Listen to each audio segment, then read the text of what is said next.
अस्सलाम वालेकुम students, this is me doctor Awais Ahmed. अगर आप मेडिकल कॉलेजेस के स्टूडेंट हैं या आप लोग चाहते हैं कि हम किसी भी मेडिकल कॉलेज में एडमिशन ले लें, पॉसिबल है इस ईयर या नेक्स्ट ईयर आप लोगों की इंटेंशन है, तो ये वीडियो हरगिज़ मिस ना करें, क्योंकि इस वीडियो में मैं आप लोगों के साथ वो सारे के सारे स्कॉलरशिप शेयर कर रहा हूँ जिससे आप लोग का मेडिकल का खर्चा कम से कम, बर्डन कम हो जाएगा। तो सबसे बड़ा मसला ये होता है कि मेडिकल कॉलेजेस वाले स्टूडेंट्स स्कॉलरशिप के लिए अप्लाई नहीं कर सकते, यानी वो स्कॉलरशिप के लिए एलिजिबल नहीं होते। जैसे कि लैपटॉप स्कीम हो गया, तो उसमें भी मेडिकल कॉलेजेस वाले एलिजिबल नहीं थे। सिर्फ और सिर्फ जो केम्स वाले थी, वो केमी का अपना इंस्टीट्यूट था, वो एलिजिबल थे, बाकी कोई भी मेडिकल कॉलेज एलिजिबल नहीं था लैपटॉप स्कीम के लिए। तो मेडिकल कॉलेज वाले स्टूडेंट को स्कॉलरशिप नहीं दी जाती, क्योंकि उनको ऑलरेडी 1 करोड़ से ज़्यादा का स्कॉलरशिप दिया जाता है, और वो है सीट के पास में, यानी गवर्नमेंट सीट। अगर प्राइवेट को देखा जाए ना, तो प्राइवेट में 1 करोड़ से ज़्यादा के एक्सपेंसेस आते हैं, एटलीस्ट 1 करोड़ के। मैं कभी कभार सोचता हूँ कि यार 1 करोड़ 50 लाख कौन खर्च करता है किसी मतलब MBBS पे। अभी तो पीढ़ इतना सेचुरेट हो गया है, लेकिन खैर डिमोटिवेट नहीं करता, अहेड जाते हैं, अपनी पीढ़ की कदर करते हैं। मेडिकल वालों की स्कोप कभी ख़त्म नहीं होती। तो अगर आपकी स्कोप है, बंदे की स्कोप होती है, किसी फील्ड की कोई स्पेसिफिक स्कोप नहीं होती मेरे ख्याल में। तो वो सारे स्कॉलरशिप मैं आप लोग के साथ 1 बाय 1 शेयर करता हूँ। सबसे पहली बात यह है कि अगर आप गरीब है, यतीम है, मैक्सिमम यही होता है गवर्नमेंट मेडिकल कॉलेजेस में, मेहनत वाले स्टूडेंट्स आते हैं, प्राइवेट में भी आते हैं, लेकिन ज़्यादा मेहनती स्टूडेंट्स वो गवर्नमेंट में आते हैं। तो गवर्नमेंट सेक्टर में वो खर्चा भी अक्सर स्टूडेंट्स जमा नहीं कर सकते, तो उनके लिए मैं स्कॉलरशिप की लिस्ट बताने वाला हूँ। सबसे पहले स्कॉलरशिप है AKU का, आगा खान यूनिवर्सिटी का। आगा खान यूनिवर्सिटी का आप लोगों ने अलग से अप्लाई करनी है। आगा खान यूनिवर्सिटी के लिए अप्लाई वो आप लोग को EPC के एग्जाम से भी पहले स्टार्ट होती है, यानी जून जुलाई में आगा खान यूनिवर्सिटी के लिए आप लोगों ने अप्लाई करनी है MBBS या BDS के लिए। और फिर अगस्त में उनका मोस्ट प्रोबेबली टेस्ट होता है। आगा खान तो गोल्ड स्टैंडर्ड है पाकिस्तान में, और न सिर्फ पाकिस्तान में बल्कि 6 और भी कंट्रीज़ में। तो आगा खान यूनिवर्सिटी वो मेडिकल कॉलेजेस की सीट प्रोवाइड करती है, लेकिन उनमें से जो 300 स्टूडेंट्स सेलेक्ट होते हैं इंटरव्यू में, 300 स्टूडेंट्स में फिर वो सिर्फ और सिर्फ 100 स्टूडेंट्स लेते हैं। 100 में टॉप 5 जो स्टूडेंट्स होते हैं उनको मुकम्मल प्री स्कॉलरशिप दिया जाता है। तकरीबन 1 करोड़ और 60 लाख तक का स्कॉलरशिप या 70 लाख तक का स्कॉलरशिप ये मिल जाता है उन स्टूडेंट्स को जो स्टूडेंट्स टॉप 5 में आते हैं AKU के टेस्ट में। तो टॉप 5 में कौन आता है किसी को पता नहीं होता। अप्लाई लाजमी आप लोग करें AKU के लिए। कभी अप्लाई है, जून जुलाई में इसकी अप्लाई स्टार्ट होती है, और अगस्त में इसकी जो टेस्ट होता है, टेस्ट इंतहाई ईजी होता है। इंटरव्यू में फिर सिलेक्शन होता है, 300 स्टूडेंट्स, इंटरव्यू में भी अच्छे खासे स्टूडेंट्स होते हैं, अप्लाई बहुत कम स्टूडेंट्स उनके लिए करते हैं। तो AKU का ज़्यादा से ज़्यादा स्टूडेंट्स को पता नहीं होता है, AKU के टेस्ट को मिस ना करें। और 95 स्टूडेंट्स होते हैं, उनमें कुछ स्टूडेंट्स को स्टूडेंट लोन दिया जाता है। स्टूडेंट लोन फिर आप लोगों ने ग्रेजुएशन के बाद उनको थोड़े ज़्यादा पैसे जमा करने हैं, यानी इतना ज़्यादा बर्डन फिर भी आप पे नहीं होगा। तो AKU की सबसे पहली स्कॉलरशिप टॉप नंबर पे AKU की है। दूसरा जो स्कॉलरशिप है वो AMC का है, आर्मी मेडिकल कॉलेजेस का, या अगर फीमेल स्टूडेंट है तो उनके लिए AAPNS का, यानी आर्म फोर्स नर्सिंग। तो नर्सिंग में अगर फीमेल का सिलेक्शन हो जाए तो वहाँ पे उनको पेमेंट दी जाती है 40,000 तक या इससे ज़्यादा।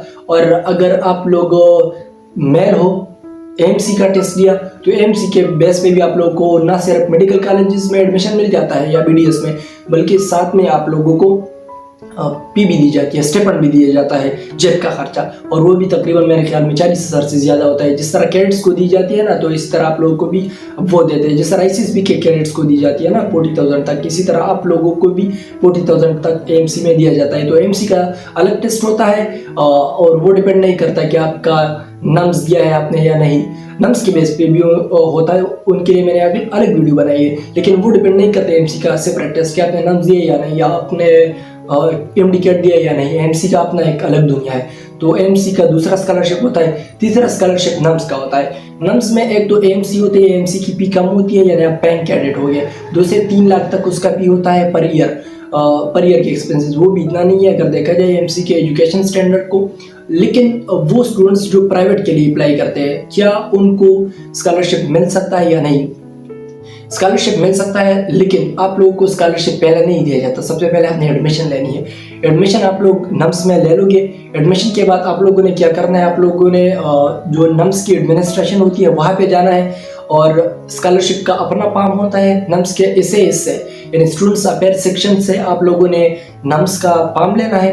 स्कॉलरशिप का पाम, नीड बेस्ड स्कॉलरशिप होता है HEC की तरफ से या बेनज़ीर भुट्टो की तरफ से, आप लोगों ने वो पाम लेना है। उस पाम में आप लोगों ने अपनी जो रिक्वायरमेंट है आप लोगों ने वो देनी है। फिर उसके बाद HOD से साइन करना है, हेड ऑफ डिपार्टमेंट से। हेड ऑफ डिपार्टमेंट से साइन के बाद फिर उसकी अलग से इंटरव्यू होगी। अगर आप एलिजिबल है और आप नीड बेस्ड स्टूडेंट से तो आपको फिर वो स्कॉलरशिप देते हैं। ये तो हो गई नम स्कॉलरशिप की बात। एक और स्कॉलरशिप है और वो बहुत अच्छा स्कॉलरशिप है, वो अफगानी स्टूडेंट्स के लिए है।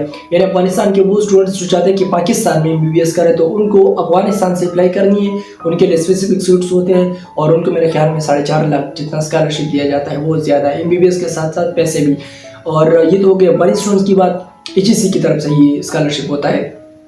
एक और स्कॉलरशिप है जो पाटा और बलूचिस्तान के स्टूडेंट्स के लिए होते हैं। इसका कभी यूँ होता है कि इसका अलग टेस्ट होता है और कभी तो MDCAT के बेस पे आप लोगों का सिलेक्शन होता है। लेकिन मेरे ख्याल में इसी ईयर आप लोगों ने इसके लिए MDCAT देना है और MDCAT के बेस पे आप लोगों का सिलेक्शन होगा।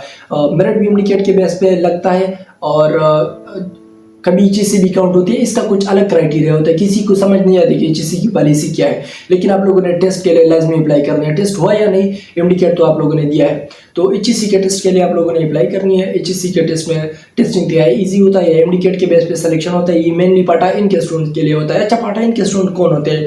वो स्टूडेंट जिन्होंने अपनी EPC पाटा के किसी भी कॉलेज से की हो, पाटा के अंदर मतलब एजेंसी से उन्होंने तालीम हासिल की हो, या उन्होंने अपनी एजेंसी से या दूसरी एजेंसी से हासिल की हो, फिर भी वो पार्ट टाइम में आता है। मसलन एक स्टूडेंट है वो खैबर एजेंसी का है, उन्होंने एडमिशन ली बाजौड़ एजेंसी में, तो फिर भी वो पाटा इन कंसिडर होगा। मतलब पाटा से की तो फिर पाटा इन है आप EPC के लिहाज से। तो ये तो हो गई HEC की मैक्सिमम 90% कोटा होता है पाटा इन के स्टूडेंट्स के लिए। सीट भी इसमें होते हैं, MBBS के सीट भी होते हैं, BDS के सीट भी होते हैं। मेरे ख्याल में 64 तक स्टूडेंट्स एक एजेंसी के सेलेक्ट हो गए इसी साल, वो सारे के सारे MBBS में। और किस चीज़ के लिए से HEC टेस्ट इंतहाई ईजी होता है और सिलेक्शन पाटा स्टूडेंट का कंफर्म होता है, पक्का उनका सिलेक्शन होता है। पहले ये आबादी के लिहाज से होती थी, अब ओपन मेरिट के बेस पे, मतलब सारे पाटा का एक ओपन मेरिट लगता है और उस पर आप लोग का सिलेक्शन हो जाता है। और इसकी अमाउंट एक सीट होती है और सीट के साथ साथ आप लोगों को 143 यानी 1,43,000 तक का स्कॉलरशिप दिया जाता है। और जो लास्ट वाला स्कॉलरशिप है वो पाटा वाला का है, यानी अगर आप लोग पाटा किया और आप लोगों ने टेस्ट दिया है तो आप लोगों को स्कॉलरशिप दिया जाता है। और स्कॉलरशिप की अमाउंट कितनी होती है? वो 12,000 होती है। और वो मैंने भी लिया, ये तीसरा साल है, फिर इंशाल्लाह लूँगा। तो हर स्टूडेंट लेता है, पाटा के जितने स्टूडेंट हैं उनको 12,000 तक दिया जाता है MDCAT की तरफ से। और लास्ट वाला जो स्कॉलरशिप है वो दिया का स्कॉलरशिप है। दिया स्कॉलरशिप के लिए हर स्टूडेंट एलिजिबल है, चाहे आप EPC के स्टूडेंट हो या आप मेडिकल कॉलेजेस के हो या आप यूनिवर्सिटी के हो, आप दिया स्कॉलरशिप के लिए अप्लाई कर सकते हैं। इसकी अमाउंट टोटल 36,000 है। मैंने तो खुद अप्लाई नहीं किया, इंटेंशन है। और यहाँ पे मेरे साथ कुलीग के मेरे सीनियर वो सारे के सारे लेते हैं, तो 36,000 की अमाउंट होती है। और स्पेशल स्कॉलरशिप इसमें होता है आर्फन्स के लिए और गरीब स्टूडेंट्स के लिए, तो वो ज़्यादा होता है मेरे ख्याल में, वो इसकी डबल होता है। तो 36 भी कम नहीं है। पर मंथ आपको दिया जाता है 3,000। अगर आपने पर मंथ नहीं लेना तो आपके अकाउंट में जमा होगी और 36,000 आप लोगों ने at the end of the year लेने हैं। तो ये हो गई टोटल स्कॉलरशिप की बात। अगर आप लोगों को कोई और स्कॉलरशिप का पता हो तो खैर मुझे भी कमेंट सेक्शन में बता सकते हैं ताकि मैं भी उसके लिए अप्लाई करूँ।